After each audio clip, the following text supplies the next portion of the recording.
ونستغفره ونستهديه ونعوذ بالله من شرور أنفسنا وسيئات أعمالنا من يهد الله فلا مضل له ومن يضلل فلا هادي له وأشهد أن لا إله إلا الله وحده لا شريك له وأشهد أن سيدنا محمدا عبده ورسوله اللهم افتح علينا حكمتك وانشر علينا من خزائن رحمتك يا أرحم الراحمين رب اشرح لي صدري ويسر لي أمري واحلل عقدة من لساني يفقه قولي اللهم فقهنا في الدين وعلمنا تأويل الأمر.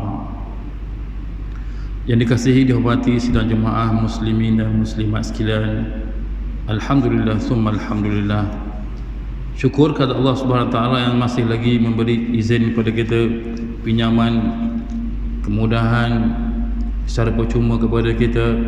Dengan nikmat-nikmat tersebut kita masih lagi diberi peluang oleh Allah untuk bertaubat kepada Allah Subhanahu Wa Taala.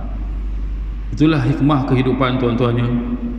Bila mana seorang itu Allah bagi kesempatan padanya di dunia dengan diberi kelapangan masa, rezeki, tenaga, ilmu dan sebagainya, itulah kesempatan kasihnya Allah kepada kita semua untuk kita memahami di sana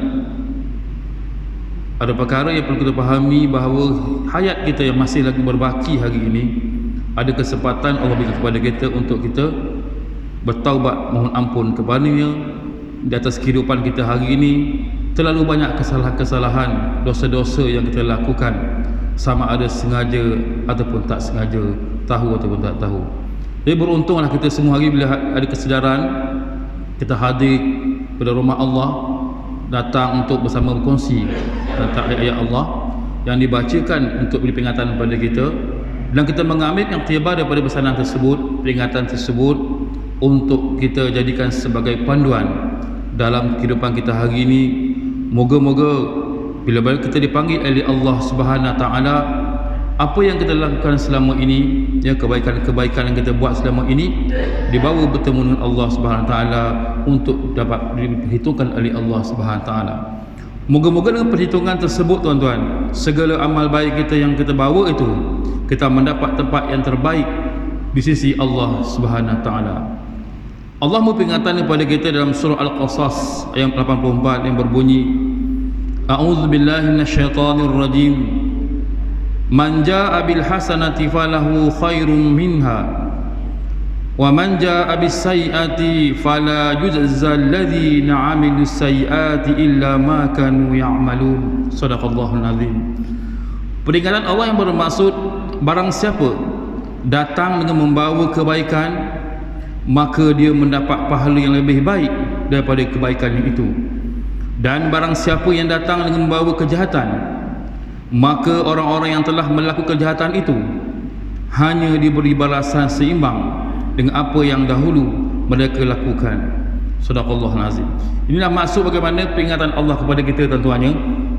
Moga-moga kita mengambil kesempatan ruang yang diberikan oleh Allah kepada kita di dunia hari ini, ya, dan ambil iktibar kematian-kematian yang berlaku depan kita hari ini. Bagaimana di saat itu, ya, orang yang mati itu Allah menceritakan, dia merayu kepada Allah, tempuhkanlah, tangguhkanlah sekejap kematian itu untuk beramal soleh dan juga bersedekah, tuan-tuan.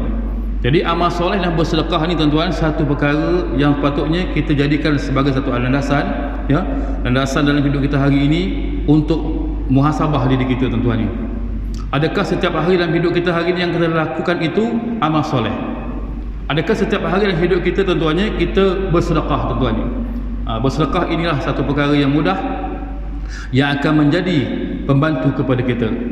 Sebagaimana sabda Nabi sallallahu alaihi wasallam dalam satu hadis, apabila mati seorang anak Adam, maka terputuslah segala amalannya kecuali 3 perkara yang berikut.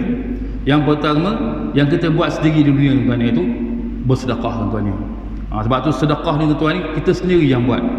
Rugilah orang-orang yang di dunia, tuan-tuan, yang diberikan oleh Allah rezeki kepada mereka. Mereka menghimpunkan rezeki-rezeki tersebut tanpa dia lupa dengan bekalannya di akhirat besok. Sedangkan dia yakin bahawa anak isteri yang ditinggalkan itu ada rezeki yang dijamin oleh Allah Subhanahu Wa Taala. Ini orang tertipu, tuan-tuan, ni takut nak belanja duit dalam bank, nak bersedekah takut, ya, orang awal berapa kali dah, kita nak buat masjid ni, kita nak tambah masjid ni, kita nak tukar masjid ni, macam-macam. Tapi kita duit banyak dalam bank, buat tak tahu tuan-tuan. Buat tak sedar tuan-tuan. Terrugi orang macam ni tuan-tuan. Lepas tu kalau orang-orang tuan-tuannya yang jiwanya rasa bertuhan tuan-tuannya, dia akan alert dengan benda macam ni tuan-tuannya. Walaupun minta tu bukan depan dia, jauh negeri, luar negeri, paling kurang hantar sedikit tuan-tuannya. Tapi hari ni hati-hati lah tuan-tuannya, kesahihan tentang permintaan tersebut. Ada yang mengambil kesempatan.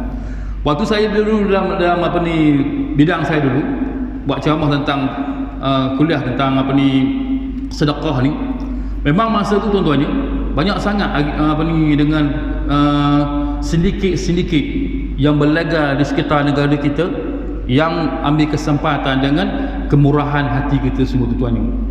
Sehingga kan di permis-permis perniagaan tuan-tuannya, di pasar-pasar malam, di masjid-masjid, mereka datang dengan bebas untuk mengambil kesempatan dengan kemurahan hati kita. Apatah lagi di bulan Ramadan tuan-tuannya. Masya Allah tuan-tuannya. Pernah satu tahun tuan-tuannya, satu tahun tu saya pergi pergi bank. Ini macam mana mereka ni memperdayakan orang-orang yang di kampung-kampung tuan-tuannya, sedikit-sedikit tuan-tuannya. Dia kata besok nak raya, pagi besok pergi bank, orang pakat bagi duit belaka. Jadi saya pergi segi bank, saya tengok beratur wacik-wacik ni tuan. Wacik-wacik beratur. Jadi dia nak kata beratur nak keluar duit, dia tak masuk dalam bank. Pakat beratur ramai ni. Saya tanya dia, makcik beratur tunggu apa? Orang kata hari ni ada bagi duit, orang nak bagi duit hari ni. Saya kata bukan bagi duit, hari ni orang ambil gaji, nak kaya esok. Kan? Dia kata ada orang cakap macam mana. Masya Allah tuannya, dia ambil kesempatan dengan keadaan ketika itu tuan-tuannya. Bulan Ramadan, bulan bersedekah tuan-tuannya. Jadi kita kena ada ilmu kesedaran batin tuan-tuannya, supaya kita tak termasuk antara orang-orang yang ditipu oleh sedikit-sedikit tersebut. Kalau di KL lagi dahsyat tuan-tuannya, pakai jubah tuan-tuannya, pakai tudung labuh, bila ditangkap tanya siasat, rupanya tak ada agama. Sebab apa pakai jubah ni? Ini style rupanya minta sedekah tuan-tuannya, diselongkar duit. Masya Allah tuan-tuannya. Tahniahlah pada orang Melayu tuan-tuannya, Islam Melayu ni Masya Allah, hati dia memang lembut tuan-tuannya. Tapi kelembutan hati kita itu jangan sampai kita diperdaya. Dalam bab apa sekalipun jangan sampai kita diperdaya, sama ada dalam bab sedekah ke ataupun bab politik dan sebagainya. Kena tipu je tuan-tuannya. 5 tahun sekali kena tipu tuan-tuannya. Jangan sampai begitu tuan-tuannya. Kelembutan hati kita mestilah dengan ada ilmu tuan-tuannya.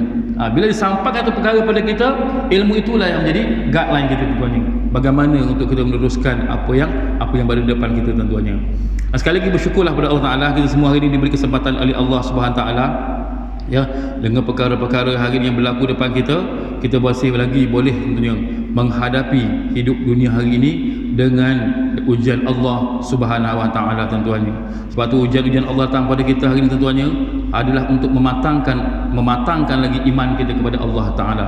Moga-moga dengan kehidupan kita hari ini diuji dengan berbagai-bagai ujian oleh Allah Subhanahu Ta'ala, kita mampu tuan-tuannya menghadapi ujian tersebut dengan kehidupan sebagai seorang hamba yang sentiasa memohon keampunan, pertolongan daripada Allah Ta'ala, sebagaimana yang kita ucapkan ihdinas siratal apa ni?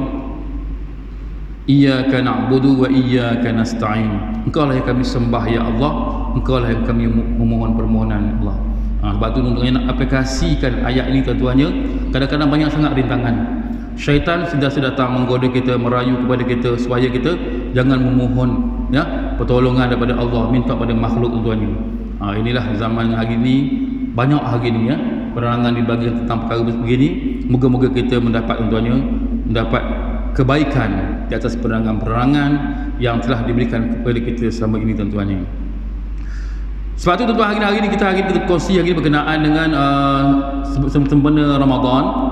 Jadi sempena Ramadan tuan-tuannya, saya nak kongsi dengan tuan-tuan berkenaan dengan syariat puasa yang diturunkan oleh Allah Subhanahu Taala dalam kitab ini. Bagaimana tuan-tuannya kelebihan yang terdapat dalam puasa Ramadan tersebut. Moga-moga puasa Ramadan yang pada tahun ini tuan-tuannya menjadi satu kebaikan kepada kita dan menjadi kerinduan kepada kita semua hari ini untuk menyambut Ramadan. Jangan sampai kedatangan Ramadan menjadi satu tuan-tuannya masalah pada kita pula. Sekejap je Ramadan, rasa baru sampai Ramadan. Nak kata tu bukan gembira, sebab Allah cepatnya Ramadan hari. Perasaan gitu.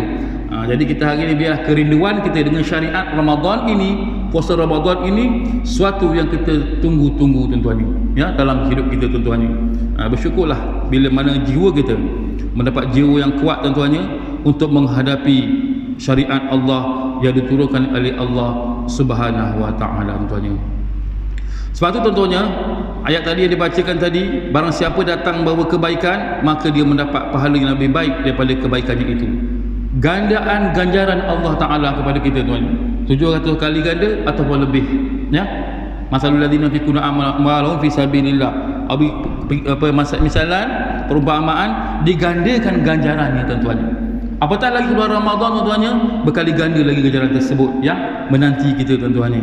Jadi itulah ayat tadi Allah peringatan, dan siapa yang bawa kejahatan, maka orang yang telah melakukan kejahatan itu hanya diberi balasan seimbang dengan apa yang dahulu mereka lakukan. Itulah kasihnya Allah tuan-tuannya. Kejahatan yang kita buat tu tak ada digandakan ganjaran, ya, kejahatan tersebut. Namun di segi kebaikan, Allah memperingatkan kepada kita bahawa pastinya dibagi lipat ganda dengan ganjaran yang telah, kebaikan yang telah dilakukan di sisi Allah Subhanahu taala. Tuan-tuan dan puan sekalian, sebab itulah tuan-tuan, untuk kita mengamalkan kebaikan ini tuan-tuan, satu hadis, hadis dari Muslim yang berbunyi, huffatil jannati bil makari wa huffatin nari bis syawait, yang bermaksud kata Nabi, syurga itu diliputi perkara-perkara dibenci oleh neraka. Syurga itu diliputi oleh perkara-perkara dibenci oleh jiwa, dan neraka itu diliputi perkara-perkara disukai oleh syahwat. Hadis riwayat Muslim. Berkenaan hadis ini, Nabi mengatakan bagaimana makna tabir syurga itu tuan-tuannya boleh dibuka dengan amalan-amalan yang dibenci oleh nafsu tuan-tuannya. Zuyyina lin-nasi hubbush syahawat minan nisa. Syahwat yang pertama dia suka, Al-Quran kata, iaitu an-nisa, perempuan tuan-tuannya. Apa tu Ramadan, dia akan mengajar kita bagaimana tuan-tuannya, bukan kita membenci wanita, tapi menahan nafsu kita ketika melihat seorang wanita tuan-tuannya. Kalau bulan Ramadan kita tak ada kesempatan tuan-tuannya, tak ada benteng. Sebab kita Ramadan ini satu madrasah, menjadi benteng kepada kita. Maknanya tabir syurga itu dibuka dengan amalan-amalan yang dibenci oleh nafsu. Apa dia amalan tersebut? Iaitu pertama, kata ulama, bersungguh beribadat kepada Allah Subhanahu taala. Sebab tu kita nak sambut Ramadan ni bersungguh tuan-tuannya. Bersungguh, bukannya masuk bersungguh siap-siap pasang berita, bukannya bersungguh masuknya beli mengecun, tidak. Bersungguh persediaan untuk menghadapi Ramadan tuan-tuan. Bagaimana kita beriktikad, kita bercita-cita Ramadan ini kita nak habiskan Quran yang kita baca, nak perbanyakkan solat sunat, nak perbanyakkan sedekah dan berbagai-bagai lagi tuan-tuan.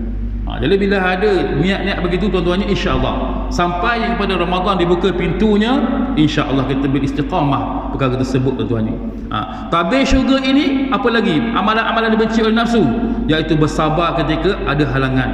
Dalam apa urusan kita sekalipun ataupun ibadah kita tuan-tuannya yang fardu, adanya rintangan tuan-tuannya. Tapi kata ulama, orang bersabar ketika ada halangan, orang ini tuan-tuannya sedang membuka tabir syurga tuan-tuannya. Tu nafsu benci bila nafsu memang cukup benci bila kita tuan-tuannya kita sabar. Sebab tu ada tahap orang nafsu amarah tuan-tuannya. Nafsu amarah ni kena hati-hatilah, ya. Perbanyaklah kita tuan-tuannya berzikir kepada Allah Taala untuk menghadapi amarah ini tuan-tuannya. Jangan sampai amarah itu tuan-tuannya dia mengawal diri kita. Sebab tu ada orang tuan-tuannya buat perkara dalam di luar pemikiran kita, luar jangkaan kita. Sanggup membunuh, sanggup menipu, sanggup mencuri, sanggup rasuah dan sebagainya. Kesan daripada nafsu yang berada dalam diri mereka yang tak dapat dikawal oleh iman mereka. Jadi kita hari ini Ramadan tuan-tuannya yang datang pada kita tuan-tuannya, insya-Allah kesabaran itu makin dekat kepada kita. Innallaha ma'as sabirin, sesungguhnya Allah bersama dengan orang sabar. Sebab tu Ramadan tuan-tuannya satu kelebihan yang Allah berikan kepada kita orang Islam tuan-tuannya, untuk mengawal kesabaran kita. Kalau tengok agama-agama lain tuan-tuannya, bagaimana mereka mengawal kesabaran mereka, itu mengikut kerja syaitan lah tuan-tuan, orang-orang ke Islam, ya. Lepas tu mereka kadang banyak melakukan perkara-perkara kerosakan di muka bumi. Kemarin orang Pakistan tuan-tuannya, Masya Allah, orang Islam, dikeraknya tuan-tuannya, dikeraknya kemaluannya, tak pasal-pasal kerak kemaluan kawan tu, sampai Pakistan merayu, keraklah tangan saja, keraklah kaki saja. Jadi isu ni, boleh tengok siasat tuan. Orang bukan Islam lah buat. Jadi kebencian dia boleh tengok orang Islam tuan-tuan. Tapi orang Islam tak tergamuk macam tu tuan-tuan ni. Bukan kata nak kerak kemaluan orang, nak kerak kaki kucing pun gigih tuan-tuan ni. Itulah bila mana orang yang beriman kepada Allah Ta'ala, dia ada sifat sabar pada Allah Ta'ala. Lepas tu tuan-tuan, Masya Allah, hati-hatilah hari ni. Kita hari ni Islam mengajar kita banyak tuan-tuan, banyak ilmu-ilmu yang diajarkan pada kita dalam Al-Quran itu bagaimana menghadapi musuh tuan-tuan ni. Ayat-ayat yang diamalkan, ya, ayat-ayat yang diberikan kepada kita, diceritakan oleh Nabi, persahabat, para ulama-ulama, bagaimana ayat-ayat untuk menjauhkan kita daripada musuh tuan-tuan. Sebab Nabi ajarkan sebelum tidur baca 3 kul dan sebagainya. Banyak lagi ayat-ayat lain yang tuan ajar tuan-tuan, yang ulama-ulama ajar pada kita bagaimana untuk menghadapi dunia ni. Ayat yang mudah, ya. Pernah sekali tu guru saya ajar satu ayat, Allahumma inna naj'aluka fi dhuhurihim wa na'udzubika min syururihim. Mohon pertolongan pada Allah Ta'ala. Ya, waktu tu saya lepas sekolah. Jadi saya memang kalau guru saya bagi ayat saya akan amal. Sampai kertas yang tulis tu, dulu mana ada pun tulis pada kertas, letak dalam poket, hancur kertas tuan ni. Amal dah tapi sayang dengan ayat tu ni. Masya Allah tuan. So hari saya pergi tidur di satu kilang, ya, kalau orang cari duit lebih lah, pergi kilang dah lama tinggal. Jadi kata saya bayar awak sebulan ni duduk kilang ni. Kilang lama tinggal tuan-tuan ni, bunyi macam-macam tuan-tuan ni. Malam tu saya tidur mari ribut kuat tuan-tuan ni, Masya Allah, tengah tidur. Tapi Masya Allah, dengan izin Allah, tiba-tiba saya datang ayat yang saya amalkan tadi, dah kena tindih teruk dah tuan-tuan ni. Bila saya baca ayat tu terungkai tuan-tuan, Masya Allah, saya bangun, saya azan dan reda dengan ribut tersebut tuan-tuan. Maknanya Islam mengajar kita bagaimana untuk menghadapi benda yang nampak, benda yang tak nampak tuan-tuan ni. Tok Guru saya kata kalau baca ayat ni, tengok anjing nak kejar kamu, tengok anjing, baca. Memang jadi tuan. Maknanya ayat-ayat Allah ni Masya Allah tuan-tuan, cukup padu tuan. Jadi kita hari ni kita yakin dengan ayat-ayat Allah, insya-Allah tuan-tuan ni selamat hidup kita tuan-tuan ni. Masalah tak yakin tuan-tuan ni. Tak yakin. Baca dah. Satu Quran baca, lari juga. Cari kayu apa sebagainya ni, tak yakin tuan. Sebab tu pahlawan-pahlawan dulu terbilang namanya, tengok amalan-amalan mereka tuan-tuan ni. Mereka mengamalkan ayat itu. Sebab itu kalau ayat kita amalkan itu, dia akan jadi ilmu bila mana kita amalkan. Kalau Tok Guru bagi tulis itu sampai buruk pun kita boleh amal tu, tak ada ilmu. Teringat nampak anjing baru cari mana ayat Tok Guru bagi. Jadi amal tuan-tuan. Sebab tu Nabi ajar kita sebelum tidur bacalah 3 kul. Jadi ramai antara kita yang tak baca sebab tak ingat.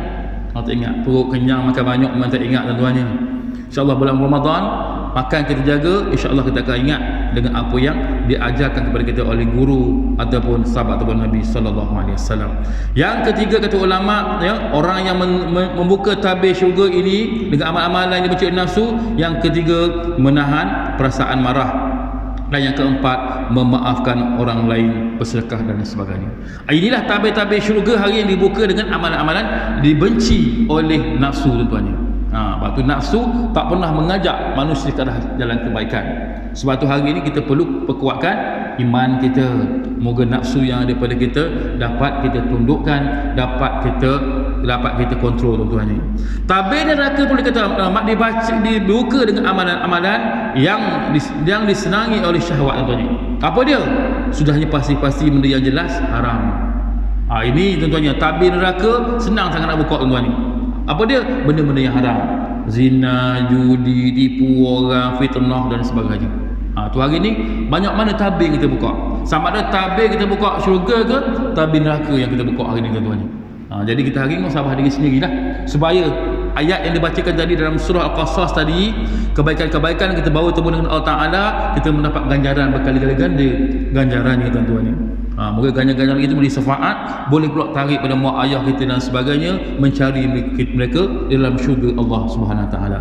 Jadilah kita anak yang boleh membantu ibu bapa kita di sana. Sebab tu jiwa yang kuat dengan yang tenang, dia mesti mempunyai rasa bertuhan yang amat tajam sekali.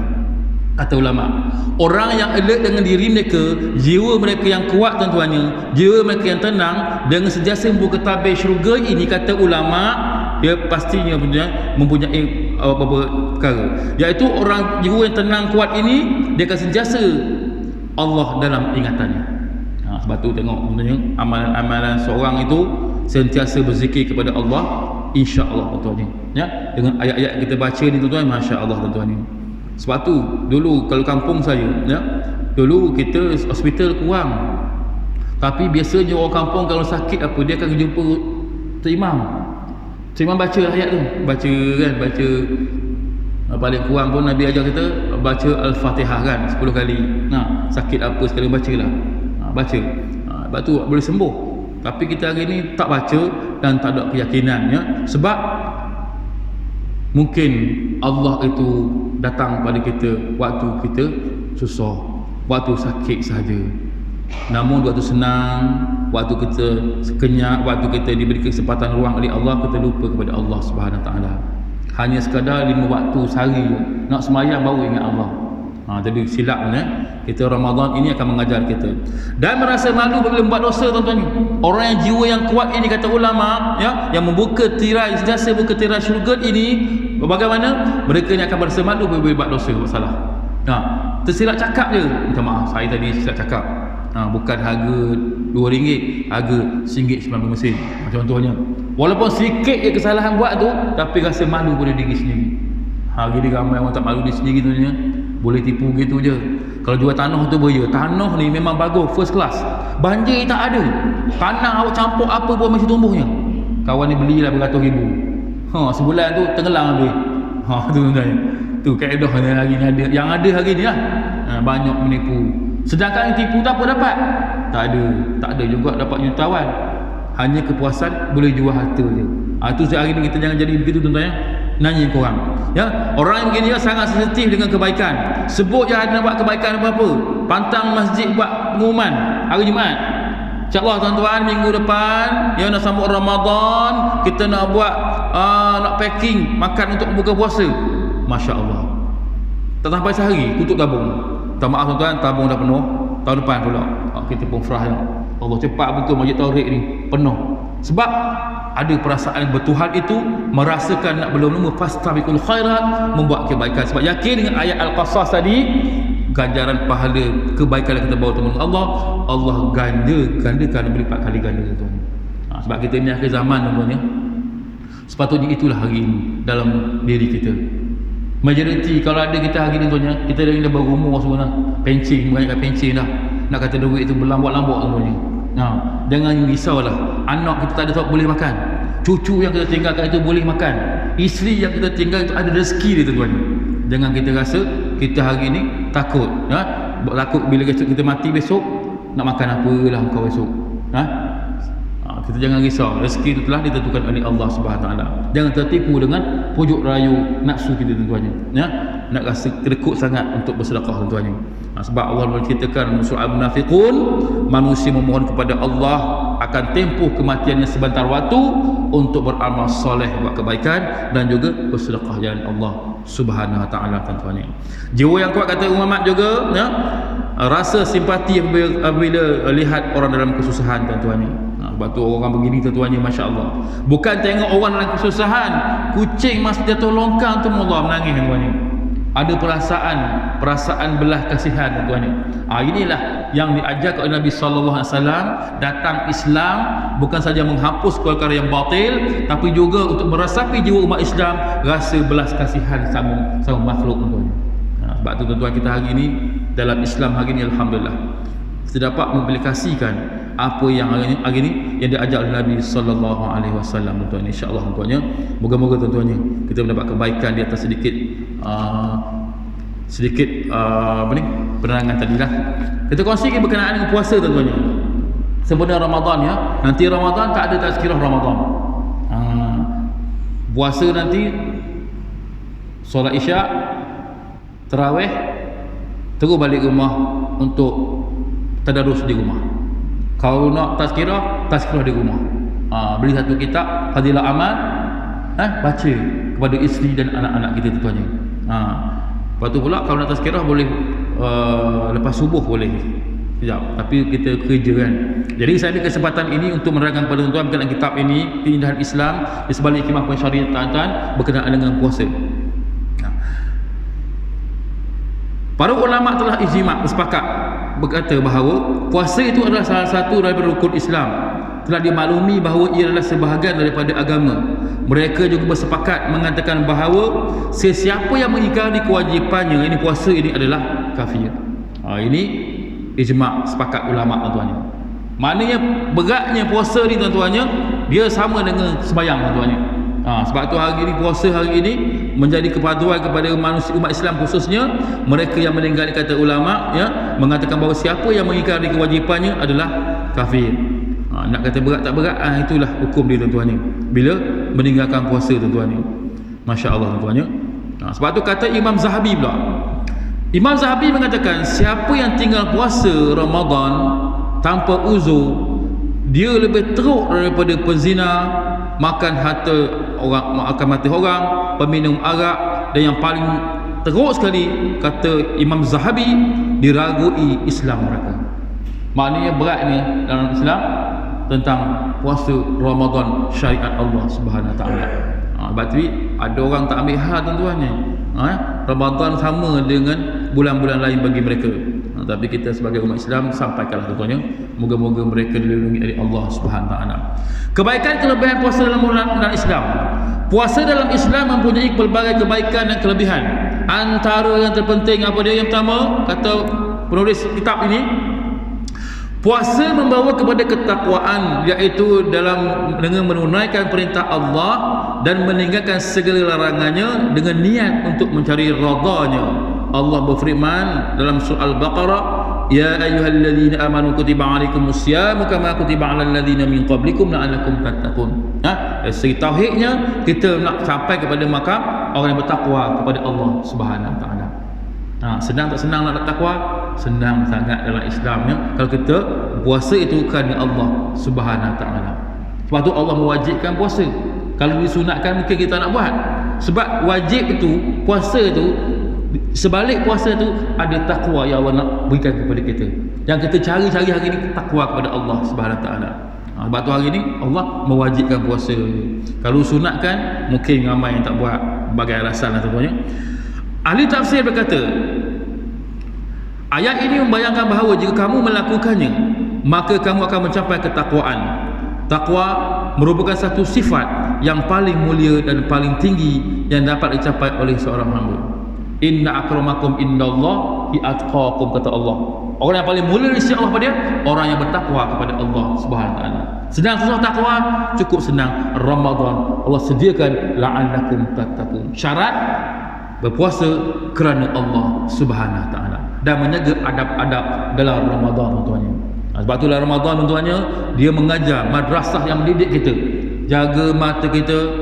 Lepas tu kata Abu Laits mengatakan bila Ramadan meresapi dalam jiwa umat Islam, membaiki hatinya, maka akan baiklah seluruh anggotanya. Ramadan itu dia mentarbiah hati kita. Bila hati kita ditarbiah, kata Abu Laits, dia akan membaikkan segala anggota panca inderanya. Tangannya baik, suka bersedekah, matanya baik, suka tengok benda baca Quran, hidungnya baik, ya, suka mulutnya baik, ya, kakinya baik, sebab dikawal oleh hati yang baik tadi tuan. Sebab tu hari ini Ramadan ini satu kesempatan Allah nak mentarbiah kita dalam madrasah tersebut untuk menjadikan bukan saja hati kita hati yang terbaik, tapi anggota kita juga dapat dikawal daripada melakukan kerosakan kepada hati kita tuan-tuan. Sebab tu hati wasak ni sebab macam indera kita lah, suka tengok WhatsApp, suka tengok benda-benda yang mengaruh FB, suka tengok apa ni internet, benda-benda yang lara tuan-tuannya. Dia akan meresapi dalam jiwa kita tuan-tuan, meresapi. Sebab tu hati-hatilah tuan-tuannya, hati-hatilah. Moga-moga kita termasuk dalam orang-orang yang menjadi tipu daya dunia. Sebab tu di Malaysia ni pelik sikit, internet tak ada tapisan. Tuan-tuan nak tengok apa, type je. Tapi di negara-negara lain, ada negara China contohnya, mereka mengawal tentang pornografi dan sebagainya tuan-tuannya. Net tak boleh akses, tak boleh akses. Kita tuan-tuannya masya-Allah. Itulah ujian Allah kepada kita. Allah tahu kemampuan kita orang Melayu ni tuan-tuannya, walaupun bahasanya lembut tapi imannya kuat tuan-tuannya. Namun kenapa dia masih tertewas? Sebab di sana ada perkara-perkara batas agama yang mereka lupa. Apa dia? Iaitu tentang makanan mereka tuan-tuannya. Sebab hati yang bersih, kata ulama, ditempa oleh makanan yang suci dan bersih tuan-tuannya. Sebab tu nak cari kategori halalan taibah. Ni panjang pembahasan dia tuan-tuannya. Ya? Halal halalah yang taib itu. Kata ulama taib apa dia? Siapa yang buat, siapa yang keluar, siapa yang usaha, siapa yang jual, siapa yang itu. Kita tahu dah, memang betul kita beli benda yang hukumnya harus tengok pula dari segi pembuatannya. Roti tengok. Halal ada halal menggunakan benda yang halal. Taibnya taib kita ada. Sebab kilang dia bukan Islam, orang bukan Islam yang buat tuan-tuannya, tak berjunuk, tak mandi junuk dan sebagainya. Nak cari yang taib itu payah tuan-tuan, yang baik ni. Sebab tu ulama bahaskan panjang lebar dalam satu kitab Usul Qadawi membahaskan berkenaan dengan halalan taibah. Kita hari ni asal kata ada cok halal je. Tu yang dia polemik tu. Sebab kita tahu dah benda ni boleh ditipu. Tapi kita tak jaga benda ni tuan-tuannya. Kita jagalah tuan-tuannya. Mungkin Ramadan kena jaga tuan-tuannya. Makan sedikit tapi benda yang taib tuan-tuannya. Puasa sebagai satu cara, kata ulama yang kedua buku ni. Puasa sebagai satu cara untuk menunjukkan kesyukuran kepada Allah atas segala nikmat kurniaannya, iaitu dengan menahan diri daripada makan minum, hubungan isteri-isteri, dan merupakan antara nikmat besar kurniaan Allah. Benda lagi hidup kita hari ni nikmat tuan-tuannya. Balik rumah kan isteri buat kari ayam, kari ikan tenggiri, kari ikan merah. Allah nikmatnya masya-Allah. Makan sedap. Tambah kita nikmat. Makan, lepas tu ada hubungan pula dengan isteri. Itulah nikmat-nikmat itu Allah mengajarkan kepada kita apa dia? Menahan daripada perkara tersebut. Untuk apa? Untuk kita merasakan besarnya nikmat Allah. Masya Allah. Kita makan kari, sedapnya ya Allah, nikmatmu ya Allah. Tapi bila Ramadan tak boleh makan tengah hari. Teringat bagaimana? Masya Allah kata, sebulan Allah menahan kita makan tengah hari kari ikan tu. Rasa rindu kari ikan tu. Kari rindu bukan saja rindu kesedapannya, tapi rindu dengan nikmat Allah Subhanahu Wa Taala. Ada orang tuan-tuannya nak makan kari ikan tenggiri, mengidam bertahun-tahun tak dapat tuan-tuannya. Kita pergi je, tak kira lah 40 kilo, 50 kilo, nikmat yang Allah berikan kepada kita. Allah nak menzahirkan rasa nikmat syukur pada Allah Ta'ala. Ramadan Allah mengajar kita sebulan tengah hari tak boleh makan kari ikan. Lepas Ramadan tuan-tuannya, air raya kari ikan terus tuan-tuannya. Allahu Akbar tuan-tuannya. Pagi kari ikan, tengah hari malam dan Ramadan kari ikan. Sebab kerinduan dengan nikmat Allah Subhanahu Wa Taala. Sebab tu tuan-tuannya kita hari ni di Malaysia ni, dalam konteks Malaysia ni, banyak sangat nikmat Allah beri kepada kita tuan-tuannya. Masya-Allah. Tak pernah putus dengan makanan dan minuman tuan-tuannya. Melimpah-limpah air tuan-tuannya. Makanan pun melimpah-limpah tuan-tuannya. Subhanallah. Tak syukur lagi macam tu tuan-tuannya. Tak mari lagi masjid, tak mari surau lagi, tak bersedekah lagi. Allah nak berzikir ceritalah ni benda-benda yang sah ni. Mari masjid, mari surau, bersedekah dan sebagainya. Allah, ni masjid kita tuan-tuannya. Projek ni tak henti. Takkan berhenti projek ni. Siap itu buat yang tu, siap yang tu buat yang tu. Sebab apa? AJK pening kepala nak fikir macam mana nak cari ruang, nak bagi peluang kepada orang ramai buat kebaikan. Allahu Akbar tuan-tuannya. Siap ni renung buat benda pula kita buat ni pula, buka tabung sekejap je, 6 hari Jumaat penuh. Allahu Akbar tuan-tuannya. Sama-sama mendapat ganjaran wa ta'awanu 'alal birri wat taqwa, tolong-menolong kebaikan dan takwa kepada Allah Subhanahu Wa Taala. Itu konsep dia orang Islam tuan-tuannya. Baguslah kita masjid kita tuan-tuannya aktif. Tengok di sekitar kita, insya-Allah. Tapi tak adaklah kita membazir-bazir mana keperluan. Tak ada, dan mana syukurlah dengan apa yang ada hari ini. Itu yang kedua tuan-tuannya. Sampai ke kesyukuran tersebut, moga-moga tuan-tuannya dua perkara tadi menjadi tuan-tuannya benteng kepada kita dalam kita bersemangat menjadi sebagai satu galakan kepada kita untuk meneruskan Ramadan yang datang pada kita dalam masa yang terdekat ini, tuan-tuan ni. Yang minta maaf terkasar bahasa terlanjur bicara. Yang baik itu datang daripada Allah Ta'ala yang kurang kelemahan diri sendiri. Sama-sama kita perbaiki kelemahan kita, yang utama dalam solat kita kepada Allah Subhanahu Wa Ta'ala, ya. Solat kita laksanakan sentiasa kena perbaiki, perbaharui. Moga-moga kita mendapat solat yang khusyuk seperti mana yang diminta oleh Allah Ta'ala, qad aflahal mu'minun alladzina hum fi salatihim khashi'un. Minta maaf kalau sahabat dalam bicara. Wallahu alam. Assalamualaikum warahmatullahi wabarakatuh.